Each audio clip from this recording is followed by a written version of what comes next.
Ano na naman 'tong pinagkakaguluhan ng mga DDS, pati biso-biso, pati pagbeso-beso ni Sharon Cuneta kay BBM pinag-iinitan nyo. 'Di ba? Normal lang 'yun. 'Di ba? Magkapatid sa kasal yung dalawang 'yan, eh, 'di ba? Tsaka inaamin naman, nasakta ng mga DDS dahil sa sinabi na nagkamali si BBM ng pinili para maging Vice President. O nga naman pala, tumakbo palang Vice President itong si Kiko. 'Di ba? Diyos ko naman, yung biso-biso, pinapansin ninyo. Normal lang yon. Pero yung paglaplap ni Digong sa mga OFW, putang ina, pikit ang mga mata ninyo.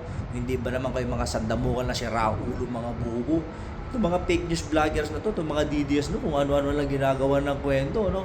Bisitahin nyo kaya yung tatay nyo. Ha? Kumuha kayo ng proof of life. Baka niluloko nyo lang kami, sinasabi nyo buhay si Digong, matagal na palang patay. Ha? Diyos ko. Masakit ba, mga DDS? Ha?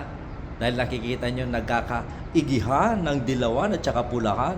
Ibig sabihin, naiiwan sa kangkungan ng berdehan, babush.